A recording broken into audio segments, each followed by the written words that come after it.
পুলিশের নোটিশ পেয়ে ঠাকুরপুকুর থানায় হাজিরা দিলেন দুই চিকিৎসক। 8ই আগস্ট বিনা অনুমতিতে সাইকেল মিছিলের অভিযোগে নোটিশ পাঠানো হয়। একাধিক ধারায় মামলা রুজু দুই চিকিৎসকের বিরুদ্ধে। জাতীয় সড়ক আইন লঙ্ঘনের ধারাতেও মামলা রুজু করা হয়েছে চিকিৎসক পুণ্যব্রত গুণ এবং তমনাশ চৌধুরীর বিরুদ্ধে এবং এই দুই চিকিৎসককে ডেকে পাঠানো হয়।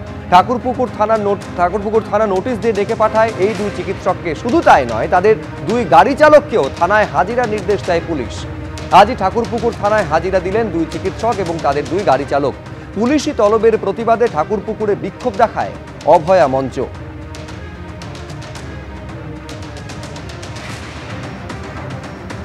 আমাদেরকে জিজ্ঞাসা করলেন যে কেন আপনারা মিছিল করেছিলেন, আপনারা এই আইন জানেন কিনা, আপনারা এই মিছিলের কি উদ্দেশ্য ছিল। তো আমরা আমাদের কথা বলেছি যে অভয়ার ন্যায় বিচারের দাবিতে 8 তারিখ 1 বছর পূর্ণ হচ্ছে। অভয়ার ন্যায় বিচারের দাবিতে আমরা এই মিছিল করেছি এবং সেই মিছিল আমরা যে রাস্তা দিয়ে গেছে ওনাদের কথা অনুযায়ী সেই রাস্তায় সাইকেল চালানো যায় না। আমরা বলেছি আমরা তো প্রতিবাদ করেছি, তো প্রতিবাদের অধিকার, এটাই আমাদের বক্তব্য জানিয়েছি। তো আশা করি ওনারা আর ডাকবেন না। সত্যি কথাই যে আমরা জানতাম না যে ডায়মন্ড হারবার রোডের একটা অংশে যে একটা অংশে যে স্লো মুভিং ভেহিকেল সাইকেল চালানো নিষিদ্ধ, এইটা আমরা জানতাম না। সেটা আমরা বললাম, কেন আমরা মিছিল করেছি, কেন আমাদের থেকে আইন ভঙ্গ হয়েছে সেটা আমরা জানিয়েছি ওদের।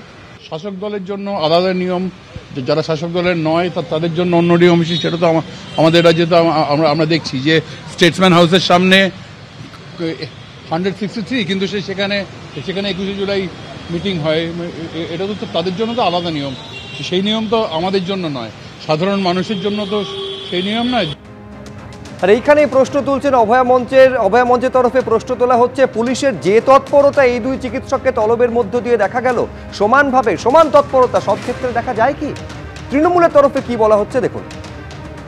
যদি লোক খেপানো তাদের কাজ হয়, জনজীবন বিপর্যস্ত করার চেষ্টা করেন, তাহলে আইনের পথে চলবে।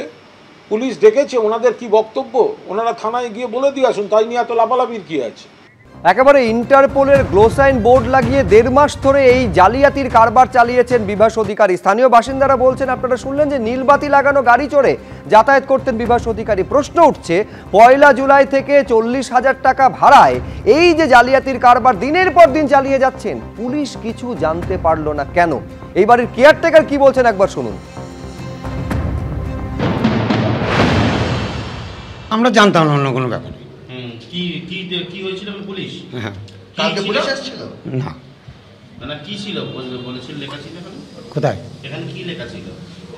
আমি অত দেখিনি, ইন্টার পুলিশ না। আপনি বাড়ি ভাড়া দিলেন, আপনি তথ্য যাচাই করলেন না? না, বাড়িওয়ালারা কেউ নেই, আমি আছি। আমি এই বাড়ির নয় তো, আমি আছি। বাড়ির মালিক কে? মালিক নেই। উনি কোথায়? উনি বাইরে আছে। উনি বাইরে কোথায়? বাইরে। আপনার সঙ্গে কথা হয়েছিল? না না না, আমি এই ভাড়াদার ব্যাপারে আমি যোগাযোগটা করে দিয়েছি। আপনি ভাড়া নিয়ে বিভাসদাকে আপনি অফিস করবো বলে, অফিস করো বলে, তারপরে আমাকে মানিকতলায় অফিস ছিল, বলে অরুণদা এটা অফিস হবে। আমার হ্যাঁ, আমার একটা পরিচিত লোক আছে, দিচ্ছি। কোথায়? কত টাকা ভাড়া নিয়েছিল? 40,000 টাকা। আমাকে 30,000 বললেন? না না, 30,000 করে 2 ফ্লোর নিয়েছে না, ওই একটা ফ্লোর দুদিকে। 40,000 টাকা।